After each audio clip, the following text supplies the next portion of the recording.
Act 2, Scene 3. The fall begins in silence and style. Act 2, Scene 3 is the scene where the plan to take Bianca, body, mind, and soul, moves from plotting to performance. The scene opens in Livia's luxurious house, where everything looks elegant, polished, and respectable. But just beneath the surface, something rotten is being served on a silver platter. Leontio's mother arrives, having accepted Livia's flattering invitation. She is unsuspecting, honored even, to be welcomed into such a refined space. Livia, with her carefully chosen words, greets her with warmth, praising her values, her character, her modesty. It feels like a conversation between noble women. But this is not hospitality. It's a seduction of trust. Why? Because Livia is setting the trap for Bianca. The mother is plied with compliments and made to feel like she finally belongs in the refined world she's long admired from a distance.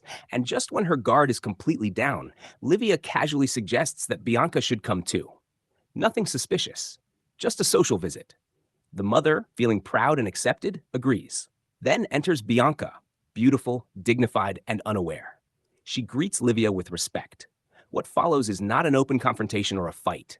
Instead, it is a dance of power disguised as courtly charm. The Duke enters. He doesn't pounce. He doesn't even speak much. His presence is controlled and charming, almost humble. He acts like he's just another guest, admiring the grace of Bianca.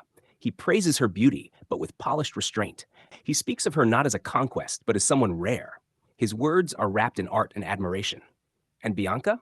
She's quiet, almost still. But we can sense a shift in her. At first, she is cautious, formal. But then, in Livia's house, surrounded by luxury, addressed by a powerful man with gentleness, something begins to stir. She listens, she watches, she feels. It's not love, not yet.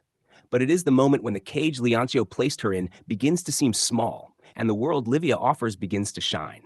Livia, ever the enabler, keeps the mood light and noble. She praises Bianca, praises the Duke, praises the company. She keeps up the illusion that this is just a friendly gathering, nothing more. But we, the audience, know what this is. This is temptation, set like a jewel in velvet.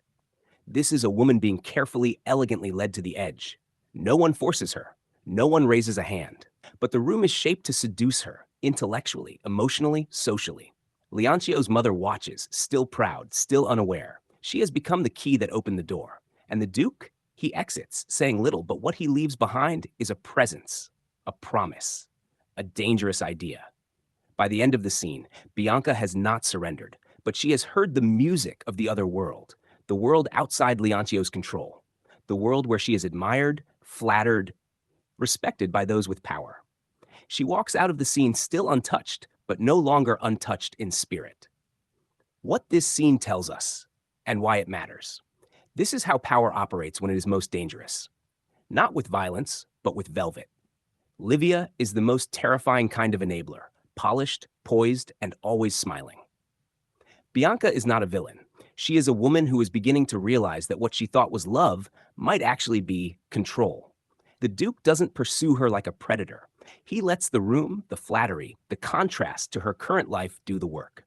This scene is a masterclass in social seduction, in how an entire space can be designed to make someone change their mind. So far in the drama, let's zoom out. Act 1 introduced us to Bianca's secret marriage to Leoncio and Isabella's forced engagement to the ridiculous ward. In Act 2, Scene 1, the Duke saw Bianca for the first time. That one glance turned into an obsession. Plans began.